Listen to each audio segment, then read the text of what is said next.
Halo semuanya, selamat datang di podcast Lifestyle Vibes bareng saya, Chris Manuel. Nah, hari ini kita bakal bahas sesuatu ya mengenai yang lagi hype banget ini. Itu identik sama otot kuat dan tubuh kekar ya. Ingat itu apa? Ya, nge-gym. Buat sebagian orang itu sama identik aja kan. Seperti yang saya bilang tadi, gym itu identik sama dengan otot besar dan tubuh kekar.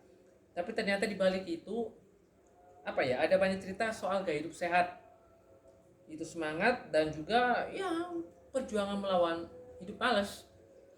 Nah, kali ini saya tidak sendirian karena sudah ada narasumber kece yang juga aktif banget di dunia fitness, yaitu Mbak Ebri kan, seorang personal trainer dan fitness entusias.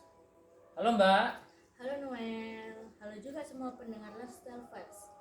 Senang banget bisa diajak ngobrol santai di sini. Ya, sama-sama Mbak. Nah, sekarang ini ya banyak banget orang tuh mulai nge-gym, tapi sebagian juga itu cepet banget untuk suren. Menurut Mbak ini ya, kenapa ya banyak orang-orang harus mencoba menjadi hidup ini sebagai gym bagian dari gaya hidup sendiri, Mbak? Menurut aku, gym itu bukan cuma soal bentuk badan aja sih, tapi soal disiplin dan kebiasaan hidup sehat. Di gym kita belajar konsisten, kapan harus datang, gimana ngatur waktu, terus dan ngontrol pola makan. Semua itu bisa banget mengubah cara kita menjalani hari-hari. Selain itu, gym juga bisa ngurangin stres. Setelah seharian kerja atau kuliah, angkat beban atau treadmill itu rasanya kayak rilis energi banget. Iya, bener banget sih ya. Kadang ya kalau udah keringetan itu pikiran jadi lebih tenang kan. Nah, kalau boleh tahu nih Mbak, biasanya Mbak sendiri gymnya itu kayak berapa kali dalam seminggu? Biasanya sih 4 sampai 5 hari dalam seminggu sih.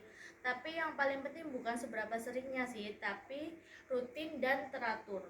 Ada juga orang yang 2 sampai 3 kali eh, dalam seminggu, asal konsisten dan tetap jaga pola hidupnya. Hasilnya juga bagus kok.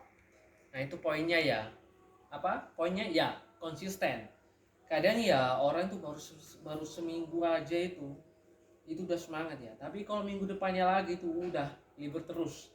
Nah, menurut Mbak ini ya, gimana caranya biar bisa termotivasi untuk effort datang ke gym? Yang pertama, punya tujuan hidup. Hmm.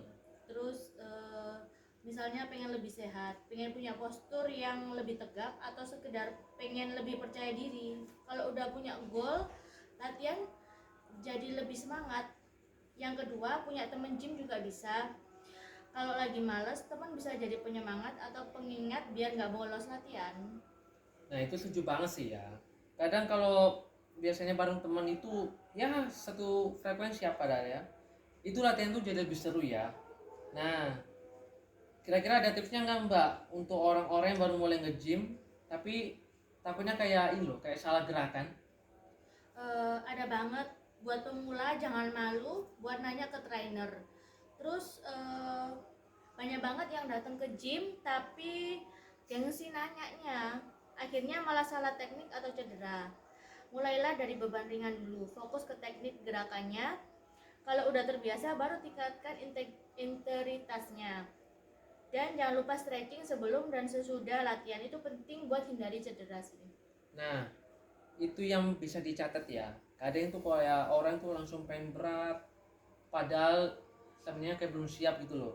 Nah, ini terakhir ya Mbak ya. Menurut Mbak sendiri itu kira-kira gym maknanya sebenarnya itu apa?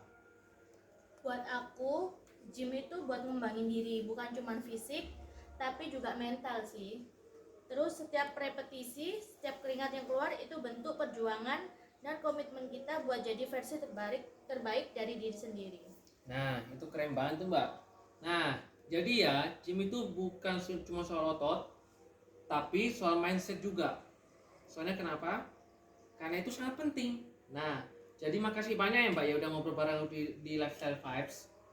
Nah, jadi buat para pendengar, semoga obrolan hari ini bisa menjadi motivasi atau effort buat mulai hidup sehat. Bisa lewat gym, bisa lewat jogging, atau olahraga yang lainnya. Nah, saya Nur pamit dulu ya. Ingat, tubuh kuat, niatnya juga kuat. Sampai ketemu